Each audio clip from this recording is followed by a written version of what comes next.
Hello, I'm Katrina Holland, the Executive Director of Medtech Color. Welcome to today's webinar.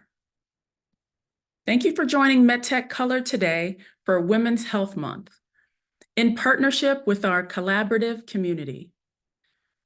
Today we'll have an open dialogue with past pitch competition Medtech founders, and we'll discuss the latest updates in women's health innovation. Maternal health is now and has been at the forefront of conversations about women's health, and for good reason. The United States has the worst maternal mortality rate in the developed world, and that mortality rate is 3 times higher for Black women. Medtech Color is providing a platform to further promote open dialogue so that women, particularly women of color, feel comfortable discussing their issues and seeking treatment. We also seek to inspire that next wave of innovators, knowing that the need for better health solutions impacts us all. Female founders received only 1.9% of all venture capital funding in 2022, while female founders of color received even less, at 0.39%. Women's health represented just 2% of the $41.2 billion in venture funding that went to health innovators. And that's in all categories, including healthcare services, healthcare technology systems, pharmaceuticals and biotechnology, and medtech companies. All of this was in 2023, according to our analysis of PitchBook data. Medtech Color's mission is to diversify medtech. We support the advancement of people of color in medtech, and we stand up to help change those numbers. I'd like to talk to you a little bit about our collaborative community, whose purpose is to create a forum. We, as the convener of medtech professionals and other stakeholders, that address minority health issues and medical device development and clinical research. We advance thought leadership by developing strategies, resources, and best practices to increase awareness and mitigate the impacts of unconscious bias, social determinants of health, and lack of inclusion or consideration of ethnic minorities and racial minorities in critical aspects of the product development lifecycle. We also offer membership for allies and anyone who's interested in being a part of the solution to engage, work together, and learn from each other. If any of the conversations today inspire you, we invite you to join Medtech Color and be a part of creating these solutions. So shifting gears a bit, I did want to mention that we have a whole team of staff who are managing. So to the extent that you have any questions during the webinar, please feel free to place your questions in the chat. We're happy to answer So, without further ado, I am delighted to invite our moderator for today's session, Jamie White, who is a member of our collaborative community. She is the Government Affairs Manager and Women's Health Director at G2G Consulting. Welcome. Thank you so much, Katrina. I really appreciate that brief introduction, and more importantly, again, the invitation to be able to speak with you all today. And I'm excited about this particular topic. As the Women's Health Director at G2G Consulting, I always care about women's health, but in particular, I really care about the entrepreneurs who are really pushing this forward. And so I'm excited to bring in our panelists to talk to you all today a little bit more around women's health, but more importantly, also their particular companies. And so again, thanks for the introduction, but I will want to ask our panelists if they can all join us now for this discussion that we're going to have. I'm excited about the discussion, but if possible, if you all can all turn your cameras on and we can get started. I see everyone to join us. And so I want to make sure that the group has an opportunity to introduce themselves. When their introductions, they're going to say their name and they're also going to state their pronouns and they're going to describe themselves just for those who may not be able to see them. And then also they're going to talk about the year in which they participated in the Medtech color pitch competition, which I think is important that we have representation on this call from that. And they're also going to say where they are currently in the world today. And also, if they don't want to discuss that, they can at least say where they wish they were. And then within that, we're going to also ask them to talk a little bit about themselves and the fact of their story. I really think it's impactful to hear the founder stories. And then within that introduction, they can also talk about their company. But I will be asking questions further on their specific companies. But I think it's important as well, we have these discussions that you understand the founders and you understand their stories and how they got to where they are. Hopefully that will be, beneficial to you. So we're going to get started with DeRay. If you want to come on, I think I see you already on. If you want to meet yourself and describe yourself, and then more importantly, also tell us your story.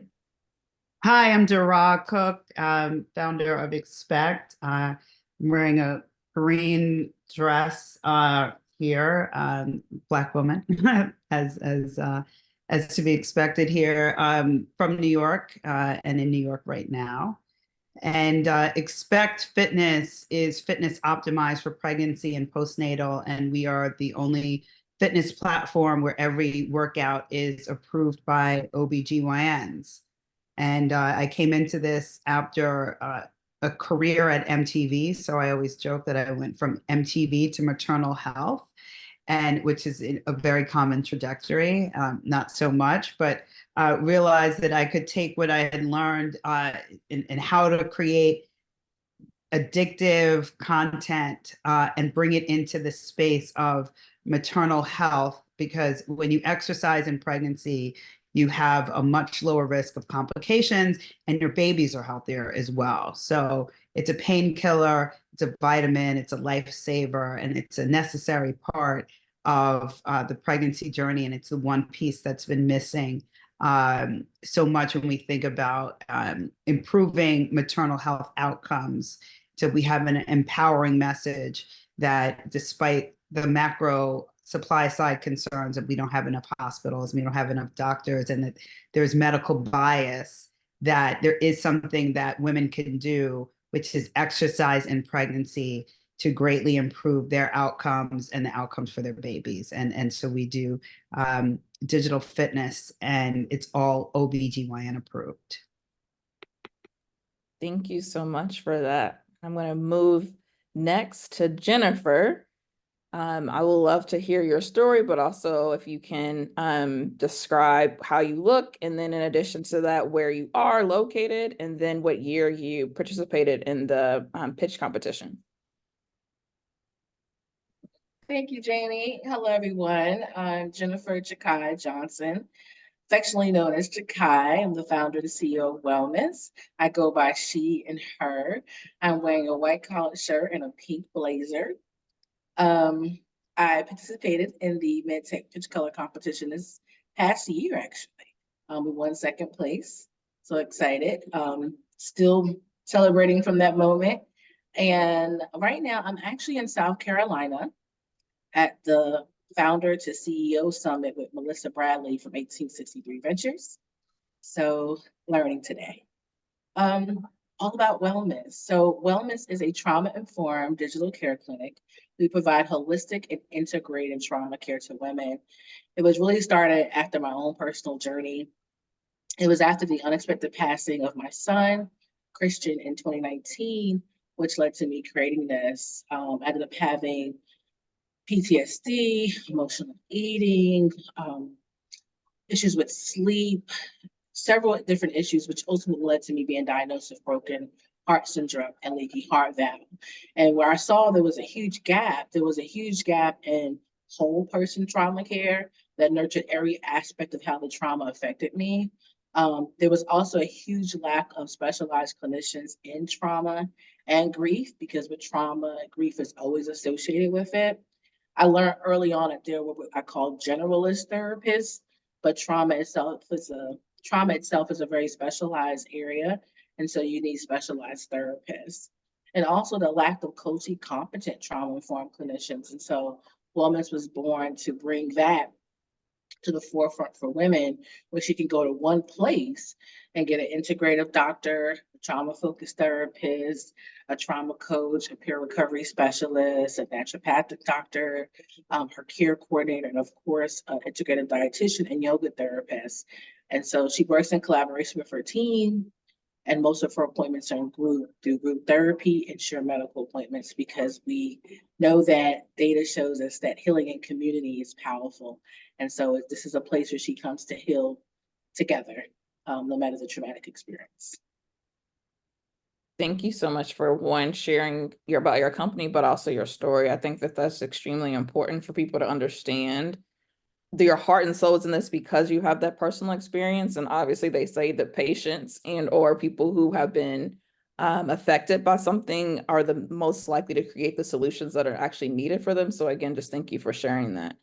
And Debbie, we're going to end with you and allowing you the space to tell us about yourself, describe yourself, also when you were in the pitch competition, where you would like to be in or where you currently are located. And then in addition to that, just hearing more about your story and your company as well. Thank you. Thank you so much for the invitation to be here. Jakai, just my condolences. I can relate as I'll share. So my heart is definitely with you. I am Debbie Dickinson, co-founder and CEO of Thermoband. Pronouns is she, her. Black woman of Jamaican descent. I am wearing a yellow, black and white blouse, and I have brown braided and curly hair. I participated in the pitch competition in last spring, and I am currently, the company is based in South Florida, but I'm actually in Durham, North Carolina, so not too far from Duke's campus, where my daughter is a physician. So I'm visiting her and happy to be here. So I'm exactly where I'd like to be right now, which is a beautiful thing. Thermoband, a little bit about the company. It's really a health tech company. So my daughter and I, another daughter, my eldest, and I co-founded this company. And it was really to provide solution or relief, hot flash relief for women. And it was really born out of my own experience with hot flashes and recognizing menopause, not prepared. Where are the natural tech solutions, recognizing how the correlation with these vasomotor symptoms or hot flashes and night sweats and health outcomes, and how it really impacted women of color.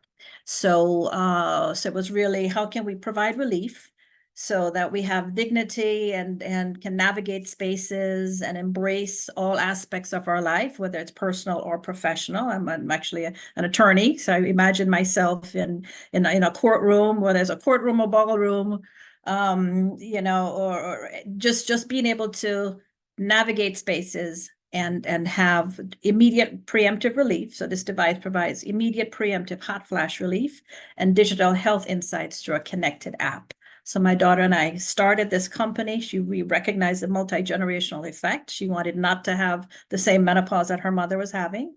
And, we really worked earnestly for the last several years to develop this technology. Unfortunately, tragically lost her not too long ago. So the mission continues, and we'll share a little bit, about it when we talk about doing something where it's passion meets purpose, and it almost is bigger than yourself, because I never dreamt that I would be able to have the whatever it takes to push forward with a mission, and without her beside me, but she is. She's always beside you. And again, thank you all for sharing your stories. I just think it's extremely important, but also courageous to be so vulnerable with this audience. And so I want to thank you on behalf of the audience for sharing your stories, and obviously sharing more as we go through the rest of the conversation. I want to just quickly, before we start talking about what's the most important thing you learned in entrepreneurship in your journey and going a little bit more around the fact that you are female founders and how you were able to show up as your authentic selves. Before asking that question, I just wanted to quickly state a few facts when we talk about women's health. I want to make sure that we're thinking about this holistically. So when I state women's health and when we say women's health, we're thinking about women from head to toe. In addition to that, we're thinking about not just her reproductive age, we're thinking about it across her lifespan and across her life course, along with thinking about it from whether that be thinking about issues that might be solely just in women, such as that of menopause or pregnancy, but also things that might show up disproportionately in women, such as Alzheimer's disease, which is 66%, along with thinking about autoimmune, which is actually 80% of women, not necessarily that have it, but who are actually diagnosed with autoimmune disease. And then also thinking about things that might present differently in women, such as that of cardiovascular disease, and even some symptoms when it comes to thinking around mental health. And we're going to talk a little bit about that too, but there's some differences in how those things might present themselves. And so I just wanted to quickly highlight that as something that's important as we're thinking about women's health, even though we're going to talk about and dive into some other topics when it comes to that. I just wanted to make sure that I flag that for this group. As we're again ending out, I think this is the last week for Women's Health Month. And so I just wanted to make sure I made that quick plug. But moving back to the founders, and again, what's the importance of them and what did you learn the most while on your entrepreneurship journey? I'm going to leave this open to anyone who wants to first talk about that, and also how you're going to discuss that as from the framework of being a female founder itself. Debbie, you want to take your little one off mute right now? You want to go first? Well, you know, it probably piggybacks from what I stated in terms of the why. So they're you know, knowing and being convicted in terms of and authentically who we are, why we're doing what we're doing, and regardless of the roadblocks, we can't seek outward validation for everything, and that's it's a tricky thing, because you need community. You know, we're building products or services. We have to serve people. We have to sell to people. So you got to make sure that what you're doing is something that people want ultimately, right? You're solving a problem. You'll have customers. You'll be able to sell it. You'll be whatever. So you need a certain level of validation, but we're bringing creativity and innovation. So we're doing something new, and people might view us as crazy. This is not the right time. You can't do it. Who the heck do you think you are? It's impossible. We're making possible what is seemingly impossible or impossible. So it's a very interesting thing where you're navigating a certain space. But you know, so it's a level of conviction within.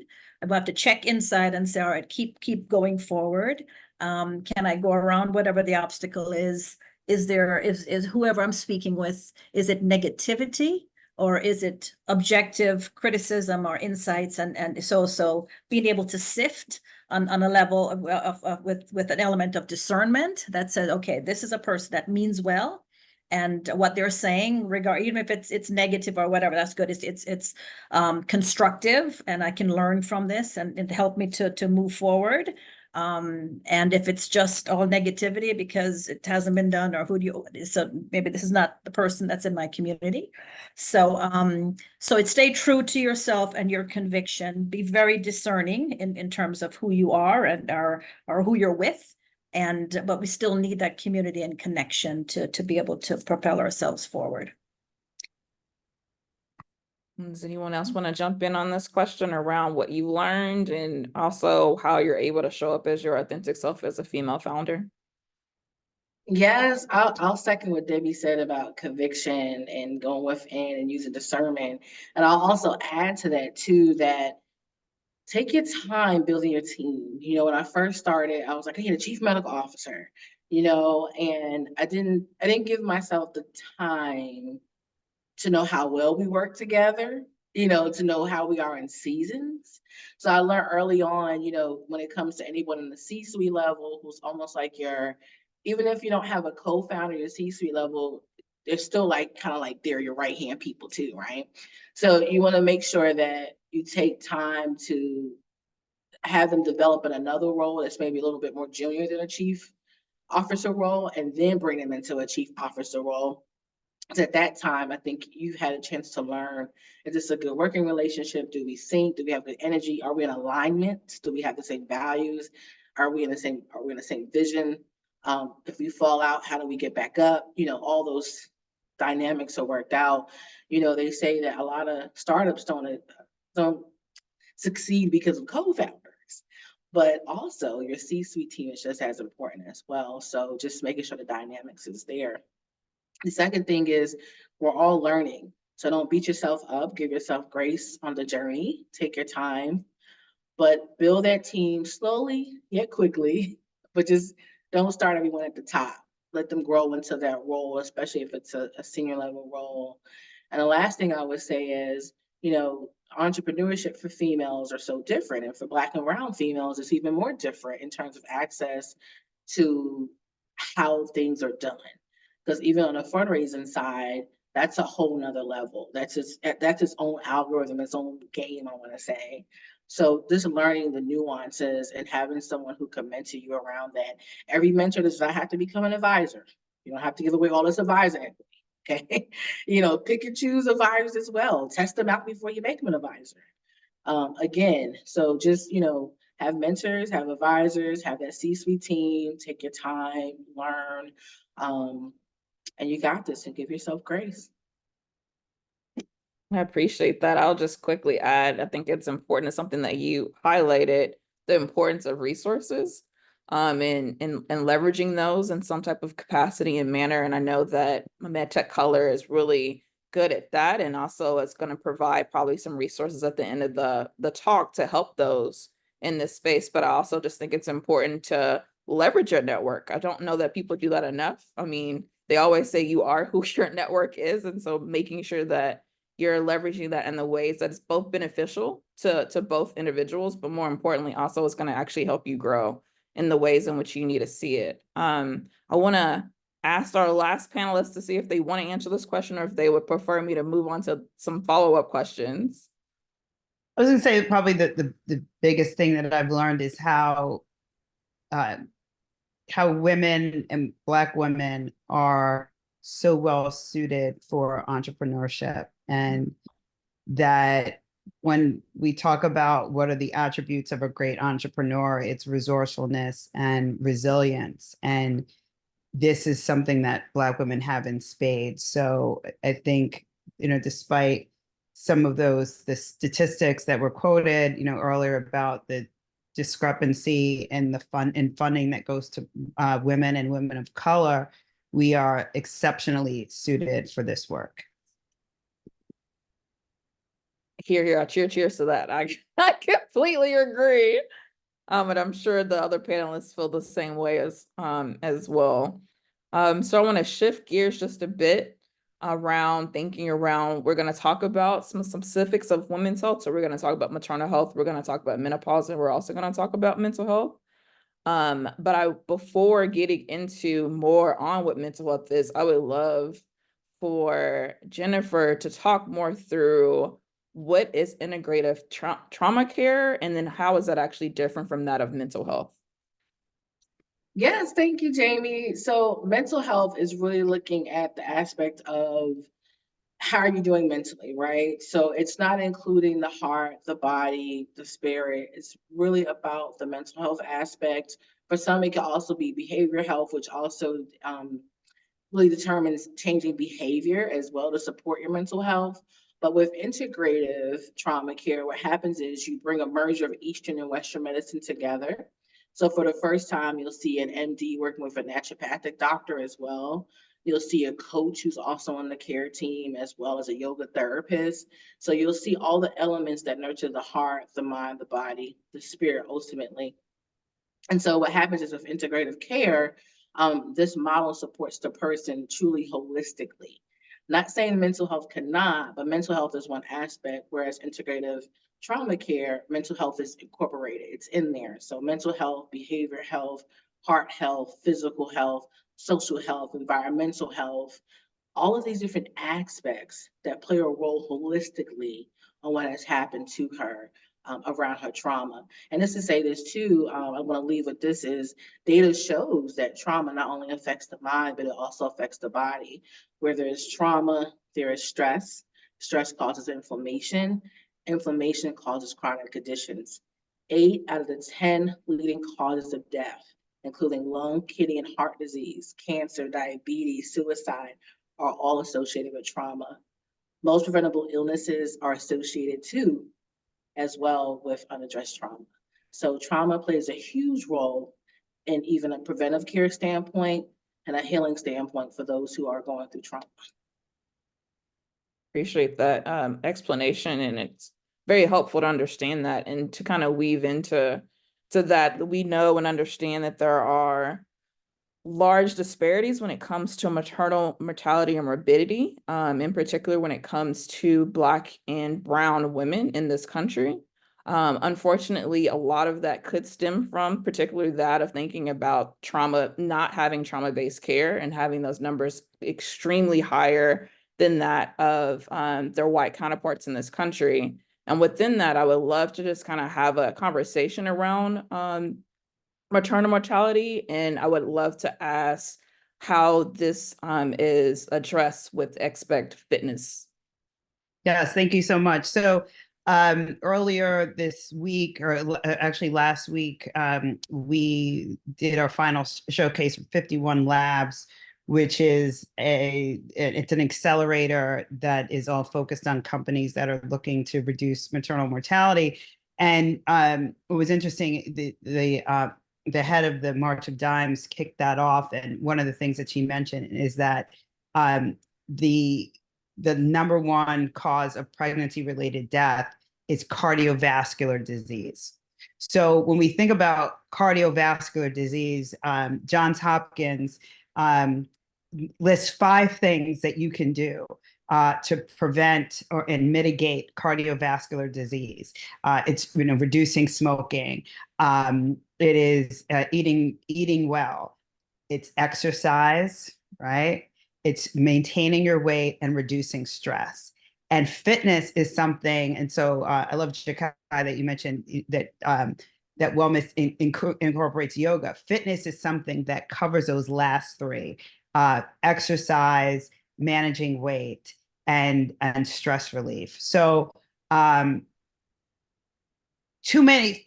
too long, we have looked at fitness as a nicety. It is a necessity, particularly when you're pregnant.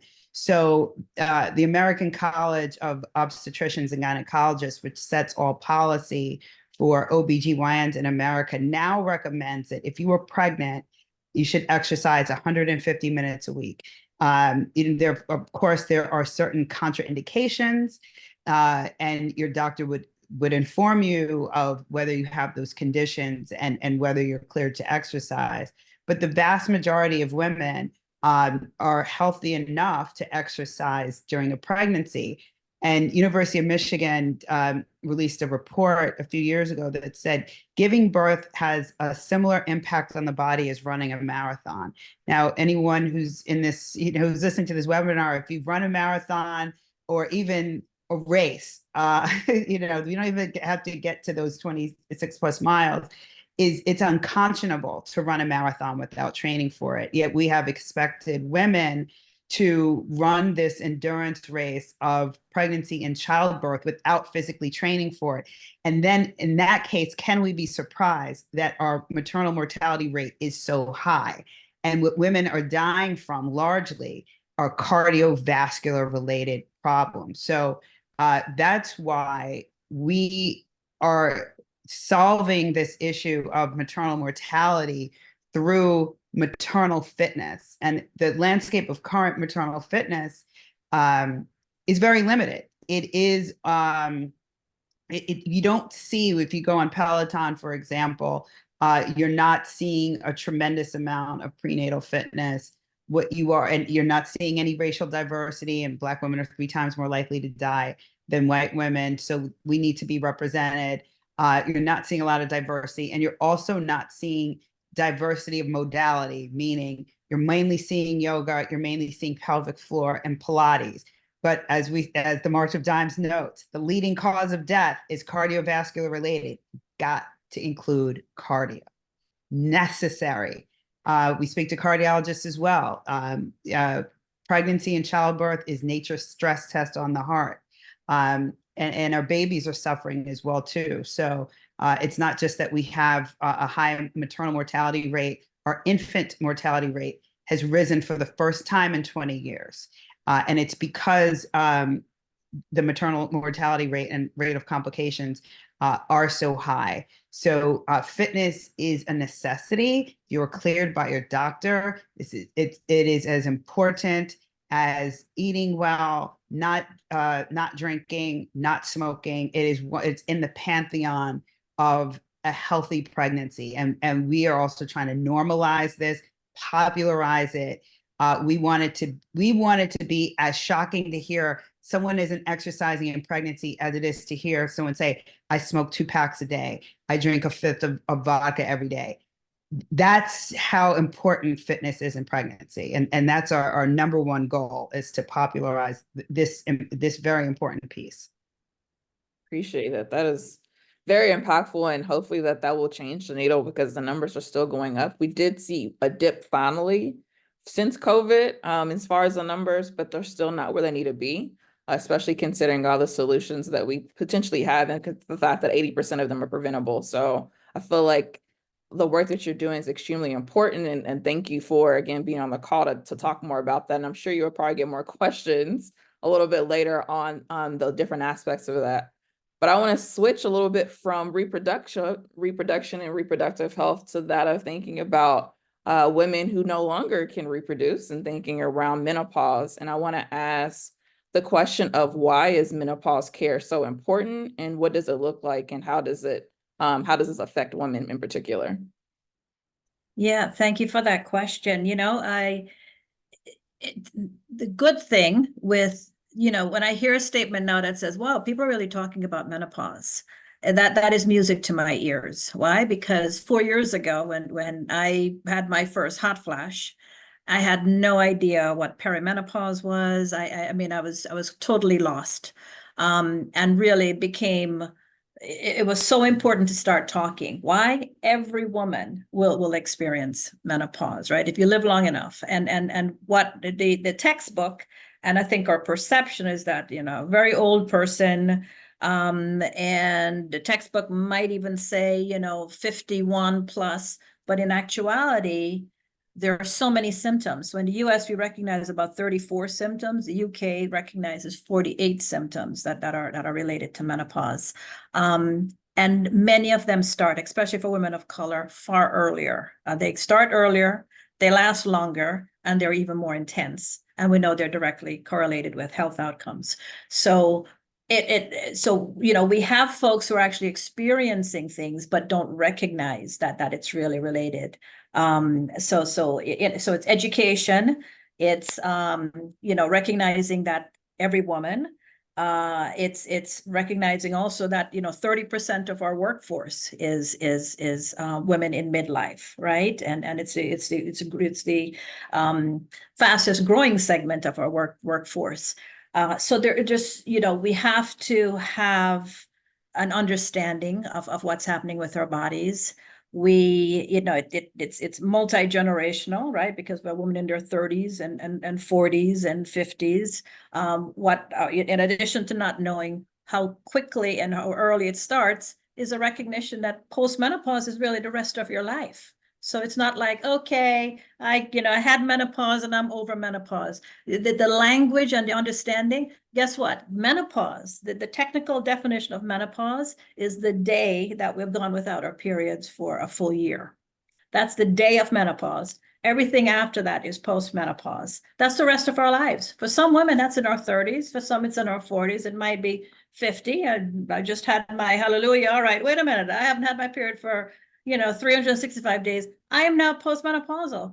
So it encompasses, over half our lives. And so we have to understand and embrace. We need to destigmatize. We need to recognize the face of menopause is not whatever, there's the archetype of a crone. It's this, shriveled old woman who's just a wise sage. No. It is a fabulous, beautiful woman who has so much to live, so much, life to live, wisdom to give, impact to make. So we need to understand it, and we need solutions, and we need to empower her, make sure that her voice is heard, make sure physicians are taking her seriously, make sure that she is empowered to manage her care, or recognize what's happening and realizing there's more. And she should not, be turned away. She should have the tools that she needs to be empowered to embrace and life, and have quality of life, and the solutions that she needs. So yeah, I could go on. I mean, it is so important. Half the population for more than half their lives, with significant impact on the workforce, right? So we have a large number of women who are actually retiring earlier. We have lost work days. We have, women who are not taking certain promotions and certain opportunities because it's public facing, or they don't have the support that they need in the workforce. So finally, again, the music to my ears is we're talking about it. And we're recognizing, employers are recognizing the impact on their bottom line, right? So there's an $810 billion impact on healthcare costs and productivity loss.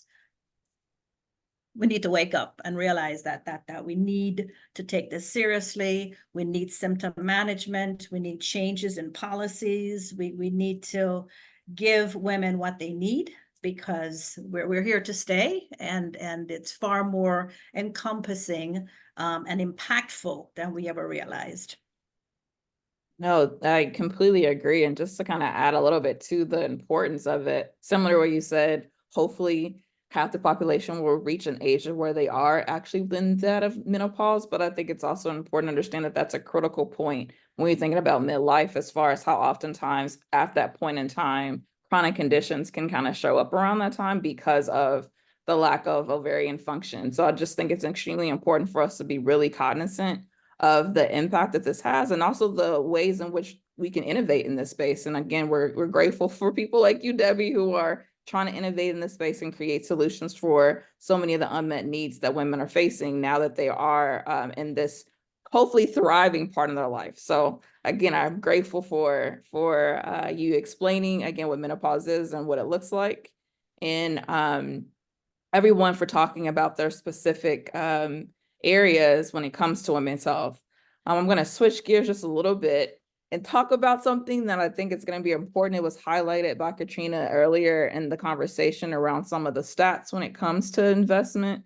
And she gave us a little bit of I wouldn't call it the darkness, but the trends are not what we would want them to be. But again, similar to what I was just saying before, there's a lot of opportunity for growth in this space. And so I wanted to just quickly ask a couple of questions around the investment and the importance of investing when it comes to women's health. And so in 2023, so just last year, women's health startups started to gain in their average deal sizes, and also in the percentage of capital that they raise. And there's been a lot of traction when it comes to women's health, whether that be because of the White House initiative that just came out, or so many different things that are happening in this space with legislation coming out actually around menopause and other things. I wanted to ask this group, have you seen, or how have you seen this come to fruition specifically for your company in terms of partnerships and or that of funding?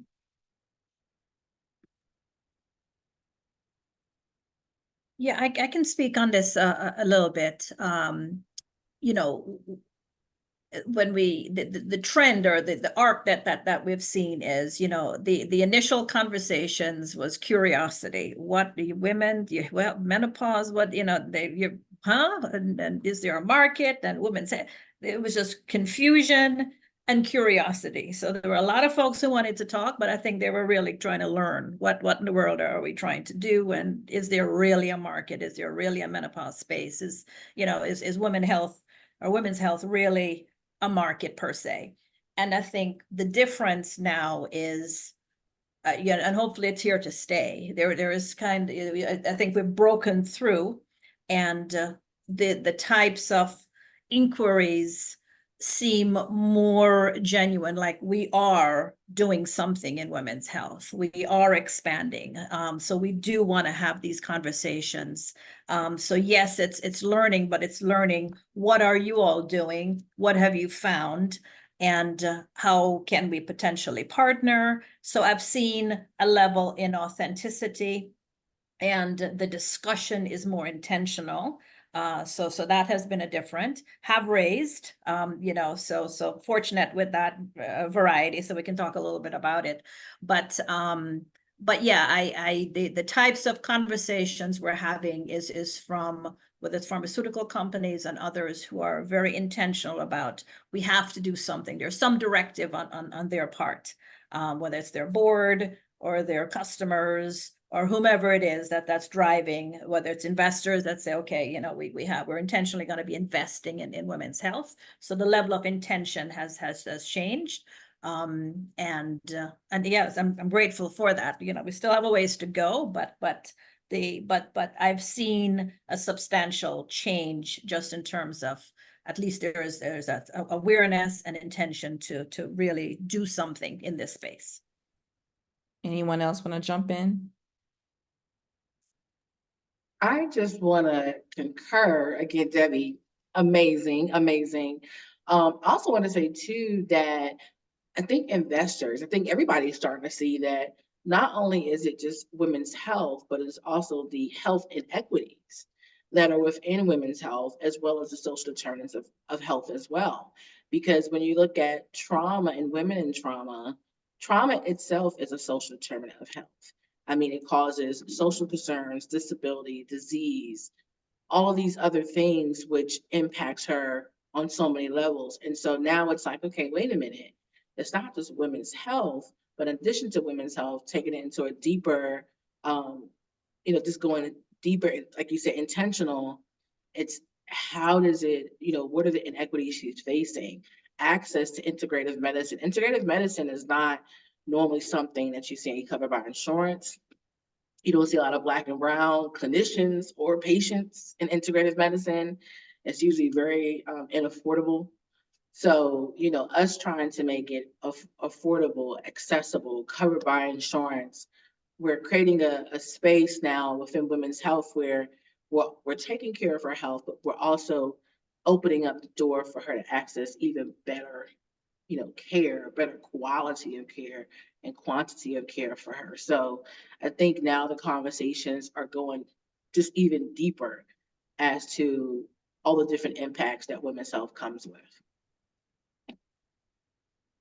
I think that's fantastic. And one of the things I always want to get across when we talk about this lack of institutional funding for women founders, even though it's starting to get better, is that I don't want that to discourage women from going out there and getting funding.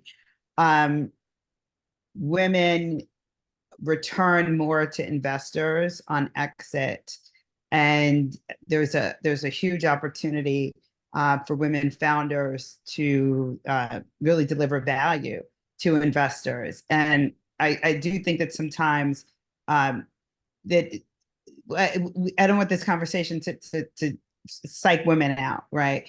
And reduce that denominator of, and we talk about, women are getting 1% and Black women 0.3 something percent, but it's, and I love that the conversation has been so positive around the positive changes that are happening and the opportunity, because we need to increase that denominator in terms of the number of women that are going out for funding. And really, when you can create your own luck by taking the shots, right? You've got to take a number of shots, and funding is challenging for everyone. And I think sometimes we have this misconception that white men are just walking out and getting funded, and that's not necessarily the case. And there's hoops for them too. So and you know, from the fitness world, resistance makes you stronger, right? When you work out and there's resistance and there's resistance training, it can make you stronger. So and I think that's part of the reason why women-led companies actually end up performing better. They have better governance. They are more capital efficient, and as I mentioned, they return more to their investors. So just really to stay encouraged. I appreciate that. Again, we're going to say positive on the call. Again, this a room for opportunity in a lot of different ways. And even in we're talking about opportunity, there's different types of funding. And so I don't know if anyone wants to hit on if they have either VC funding or non-diluted funding, just kind of a discussion around that. I don't know if you all want to discuss that or if you want me to kind of highlight the difference between the two, but I would love to hear from you all as founders. Where have you been receiving your money when it comes to fundraising? So I can share, and we've had dilutive and non-dilutive funding. So we've had funding from various buckets. So we were fortunate to have non-dilutive funding from some amazing institutions, Wharton School of Business, Harvard Business School, the hedge fund Tiger Global, their Impact Ventures Fund. Obviously, we got non-dilutive funding through Medtech Color, so we love Medtech Color and the sponsors involved there. Also, the accelerator TechStars. We went through TechStars Healthcare. Our angels, and angels really deserve the name angels. I mean, they are angels on multiple levels. And then institutional funding as well, Laird Million Lives Fund. So all of that is available, right? And it's important to choose great partners. But I think when you have a startup that is mission aligned, I think that also attracts better money, if that makes sense. We're not out here starting the nth dating app, right? We're trying to save women's lives and save the lives of babies and improve outcomes through maternal fitness. And that attracts a different kind of dollar than maybe some other companies. And so we have had fantastic luck in terms of our partners that have funded us. And I think it's even more encouraging for people to start businesses that improve the health of people. You can attract a higher caliber and elevated funding base. Anyone else want to discuss their fundraising? Well, really quick, I do want to clarify what non-dilutive funding and dilutive funding is. So non-dilutive funding is basically it's grants. It's money that takes no equity away out of your company. Whereas dilutive funding, you're giving up equity, you're giving up, a negotiated amount, could potentially a negotiated amount. I went to TechStars as well, and TechStars offers you a convertible note that converts after you do a price round, after you raise. Excuse me. So with that one, I want to say after converts, it might be like 9.9% of what they're going to get for the company after it converts over. So today, our only VC currently that we have now on our table, our cap table, is TechStars. But we have, blessed with the Medtech Color Pitch Competition non-dilutive funding. We recently got funding through Columbia University's Tamor Fund for Social Enterprises. So that's going to go up pretty soon. So you can find it out first here.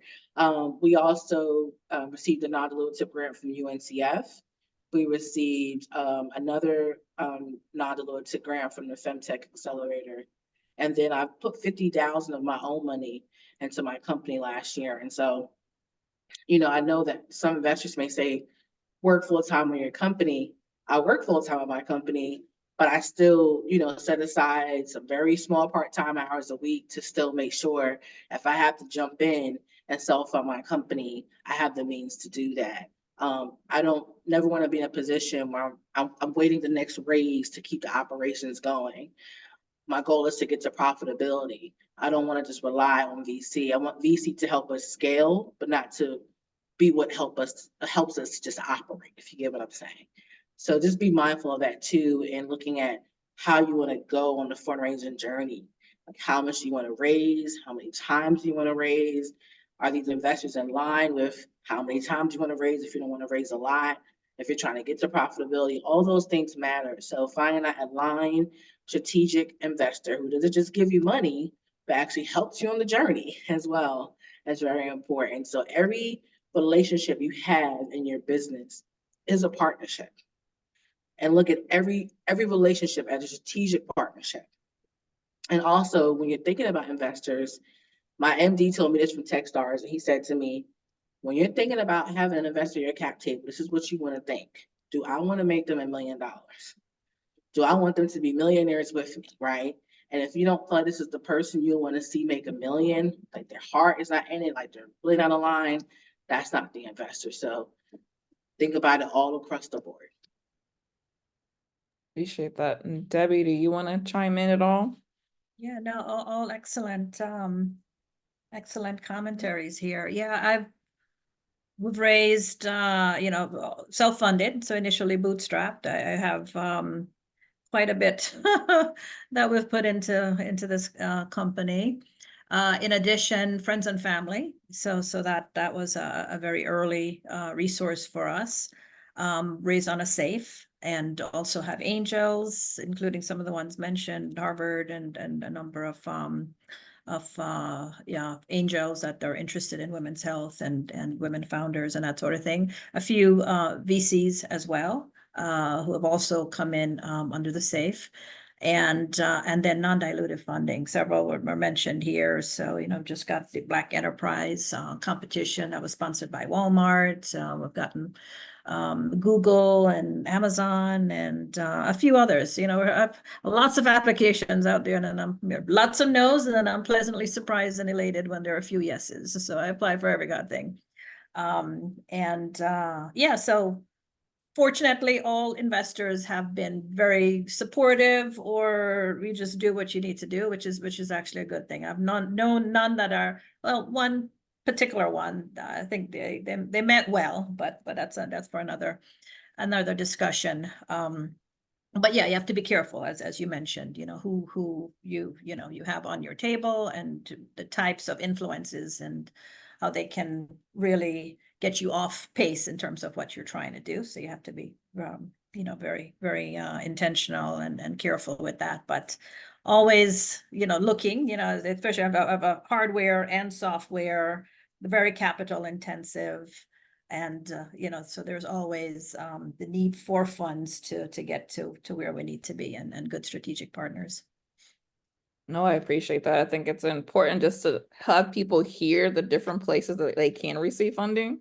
Another one, just because I used to be an NIH, I have to put out government grants are also a way in which you can get funding in this space. Also thinking about not only just NIH, NSF, ARPA just put out $100 million in funding. I know people are waiting to hear who got funding for that money too. But in addition to thinking about government and different sources for funding, also thinking about philanthropy. There's a lot of money in that space as well. You have Gates Foundation. We just had an announcement literally yesterday from Melinda Gates with the fact that she is actually going to be putting out $1 billion specifically for women and women's rights, and also thinking about women's health. And so look out for what that looks like and what that can mean. But I think it's important for people to know that there are different resources that are out there for you to leverage and use, and more importantly, to apply for. You might hear a lot of no's, but I think it's important to think through the fact that it's similar to what was stated earlier. Resilience is super important in this space, regardless of if you're going for non-dilutive funding versus dilutive funding. And so please just keep applying, and please be open to understanding what are the different requirements for those, but more importantly, if it aligns similar to what was stated before with your particular mission. And a lot of times they might. So just wanted to just flag that quickly. So I know we're getting closer to time.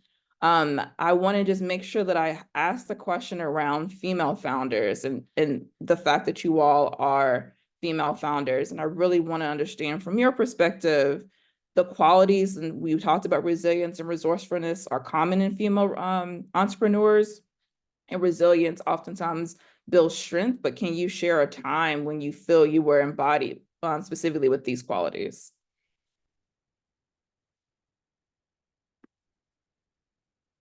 Then I'll pause and let anyone come on for that. And if you don't want to answer that question, you can also answer the question around, would you be willing to share a bit of a pitfall and a lesson learned as a female founder? I think I'm gonna answer the first question. Sure. I think I'm always in resilience mode. And I say this because I am literally building a company as I'm on my healing grief journey. Like this year marks 5 years since my son passed, and next month he'd have been 21. So I'm always like, I am literally building a company where I have to like learn how to still move through my own grief journey, because there are times when things are said to me about my company, or sometimes I'm in like, what do you mean trauma? Why not men? Why, well, we have trauma too. And I'm like, well, you all don't really open up. So that would be like pulling teeth to try to do trauma for men. But this is why it's so important for women. And sometimes it's like, wow, like, we're doing great work, we're doing great stuff. And that grief would come on in, and I'll be reminded like, hey, like I started this from a place, a deep place, and I have to manage that. I'm learning how to manage my own healing grief journey by building a company and dealing with all the pressures and nuances that comes with building a company.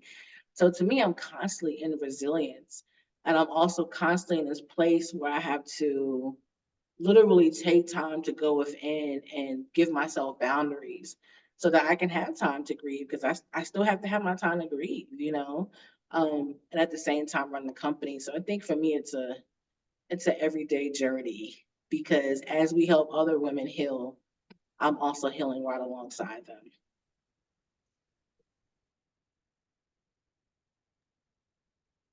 Yeah, it's a great question.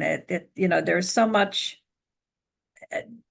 Totally relate. When I think of resilience and I step back and think, what are the types of things that we have overcome? I mentioned the initial challenge with what are you doing, and is there even a market? And you think of COVID, navigating COVID, supply chain issues, which was terrible, and trying to mitigate those, funding challenges, just touched on the tip of the iceberg there.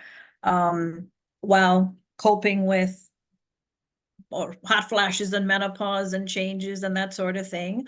But I think, and then of course my recent loss that I mentioned, and pushing forward. But I think part of our superpower is the ability to keep pushing forward, is where we're thinking of others. So what I have learned through the process by building a community and really connecting with other women, learning from them, sharing in different ways, so we have a multi-generational sisterhood that came out of this, and and what are they doing, what has worked, and it really has helped shape what it is that I'm doing. So we thought initially, just get women relief so that they can be their full and natural selves. But then we realized, well, we want data and information. We want to be empowered, and we want to impact research and really elevate, not just for ourselves, but for all women. So we have women that said, where were you, X years ago when I was feeling this? But I want to make sure that no one else experienced what I've experienced. So how can I be helpful? How can I add to that? So, you start as one in terms of what you're doing, because it's your own pain point, but you very quickly realize there are others that will be empowered, and that empowers you. And then as we learn from each other, it really just takes it to another level. So whether that's unique to women or not, I don't know, but it's something that what we harness, and it helps us to do what we're doing, feel encouraged, and hopefully make impact.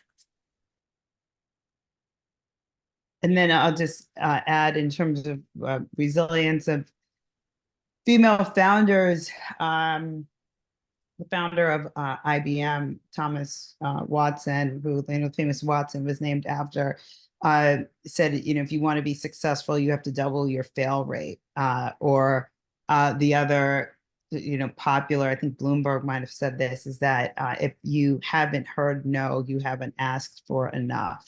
So this reframes the idea of just hearing no. And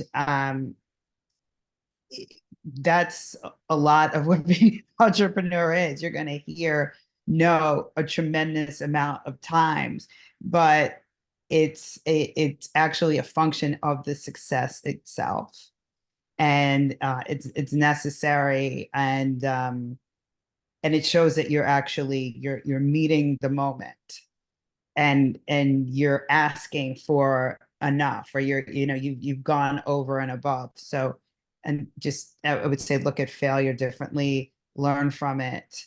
And there's a lot to learn in failure. Sometimes there's more to learn in failure than success. Often in success, things go well, and then we don't pick apart what happened, right? Just like, oh, that was great. I'm going to move on to the next thing. What failure allows you to do, it slows you down. It slows down your thinking, and it makes you more analytical, and you start to pick apart what happened, what went wrong, and that's where you start to iterate and improve. So failure is a great teacher, and so is rejection. I appreciate that. I'm not an entrepreneur, but I'm a scientist by trade and background, and we have a very similar view in this.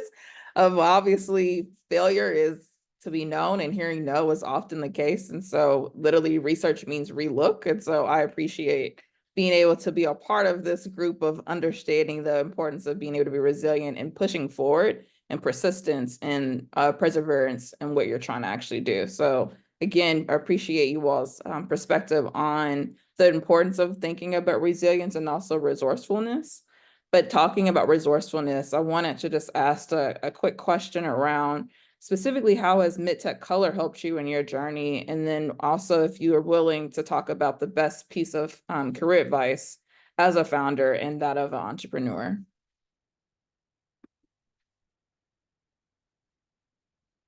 Yeah, I can share in terms of MedTech.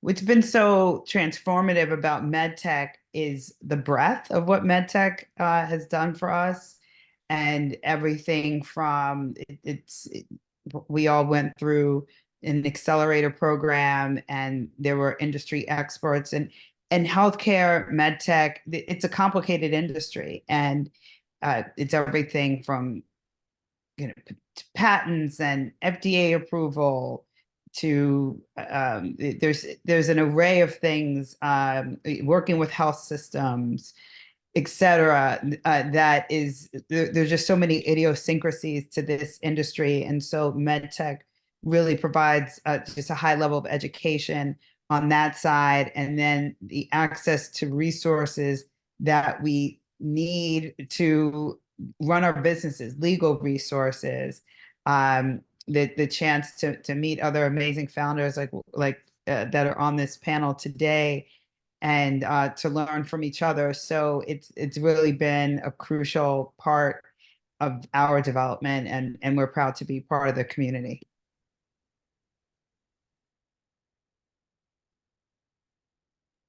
I agree. The speakers that we have for our accelerator. So this was the first time I was in a pitch competition where we had like a whole accelerator experience prior to it. And at first, initially, you're like, okay, an accelerator experience. Okay, we'll see how it's going to go. But this was like way different. And like Dara said, it was a very, very deep. They went very deep. We had one session where we got into like, what do hospitals and health systems really want? What do they look at? And that was amazing to see it from that perspective of how you want to meet their needs and their wants, especially if you're trying to sell into health systems and hospitals. So it was information that I just cannot find anywhere. And so for me, it was very, very helpful. And then the relationships built with the speakers as well. This was really a hands down experience for myself and just from my team for what we've learned. The next thing I would say, what was the second part of the question, Jamie? You said advice. Mm-hmm. Advice for entrepreneurs in this space. This is the biggest one. I think right now I'm in this place now. I'm learning the difference between a founder and a CEO, and really learning how to know your numbers, knowing your numbers, having processes in place, knowing that going from a founder to CEO is totally different. A founder is all about the visionary and the vision and, you know, the person who really puts together the idea, it brings it to life. But the CEO is looking at strategy, operations, how do we scale, how do we make it sustainable, how do we grow this? And so understanding how to move into that role, that's why sometimes you may see someone's LinkedIn and they'll have founder and then I have CEO. And you'll say, why is it not together? Because they're grown into that CEO role. It's much different. So just knowing that you're going to be learning on that journey, but understanding the difference and also getting the help you need to help you grow into that CEO role. But know your numbers, have processes, take time hiring, still fast, but take time. Don't put no one in a big role until you test them out first.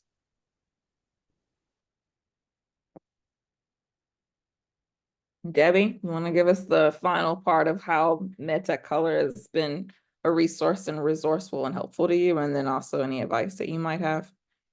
Yeah, no, I ditto to a lot of what has been shared, just in terms of the content and the community, connecting with the other founders, learning from each other.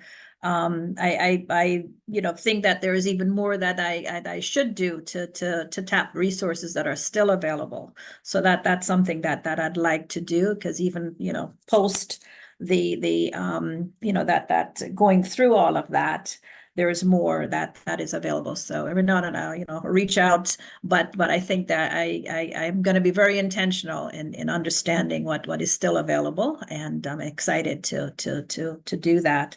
And in terms of, an accelerator, it can be very helpful, right?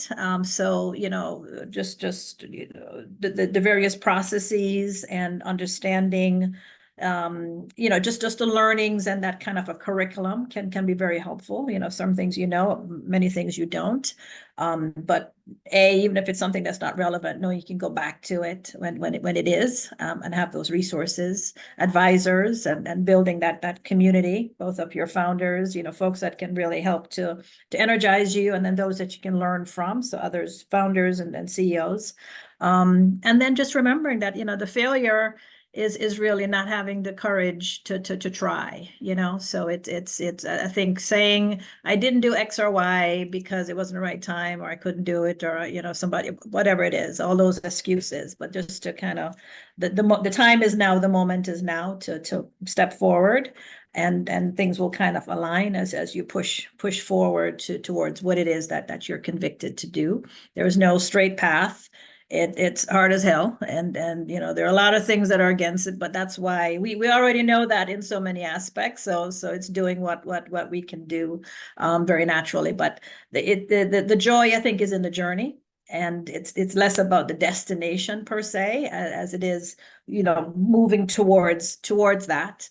And then I think we'll get to wherever it is that we need to be. Lots of learnings along the way, lots of impact along the way, and we'll adjust and use the agility that we have to figure out what that next step is. But just remembering that the failure is really not having started and not having tried whatever it is that is on your heart to do. I appreciate that. And to the point of thinking about resources, there's an audience question that came in. They thanked everyone for sharing so much about their personal influences and entrepreneurial journey. But they want to, and they appreciate you, but they want to know, how can folks support your work? I think that's an extremely important question, and I want to make sure that I ask that to you all. Please tell us what it is that you need. Well, on our end, we would love introductions to health insurers, hospital systems, employers that are interested in improving maternal health outcomes through a very easy to distribute digital fitness and all OBGYN approved. So we would love that. And our website is expect.fit for fitness. And our email address is, I'm at DARA@expect.fit. I'll be sending you some resources, FYI. Want to make sure for anyone else, what is it that you need? How can we support your work? Thank Well, you. first No, of all- so you go. Oh, Jack. okay. I just wanted to say thank you to, I think it was Renee who posed this question. Thank you for that, Renee. We appreciate you. For wellness, I would say for us, we're trying to meet her early on her journey when she needs us the most. And so we want to partner with FQACs, work with PCPs. We also want to partner with cardiology when she's been diagnosed with broken heart syndrome. We could be that trauma care specialist partner to work with the cardiologist. If she goes to the ER and she's experienced something traumatic, same thing, they could send them to her. So we would love to have some potential partnerships with some ER departments, cardiology, PCPs, FQACs, and then next, just, having some potential introductions to some mission aligned investors who are open to, working with trauma care for women and want to help advance that care for the 85 million women who would need our services, as well as social impact investors as well. Thank you. And I'll put my information in the chat. Yes, thank you. Again, love the opportunity to be here to share and the willingness to support. So Debbie at mythermoband.com, my email, thermoband.com is the company and or the website, and also interested in strategic investors, strategic partners and investors interested in women's health.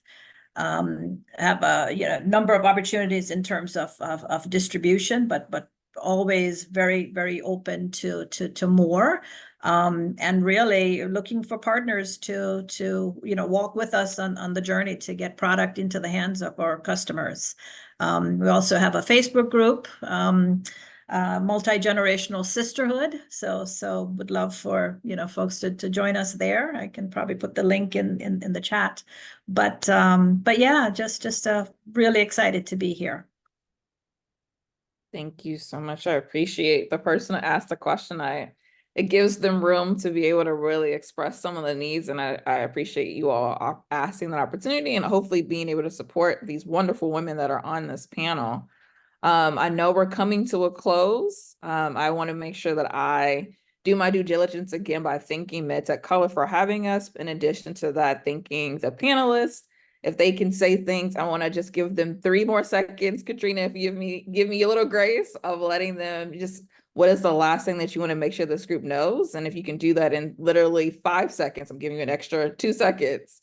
That'll be very helpful. So the last closing information that you want to make sure that this audience knows. Debbie, you're on my screen. Go first. Oh, all right. So excited with what we're doing. The ThermoBand zone is so you think of a smart wearable that can provide immediate preemptive relief and digital health insights through an app.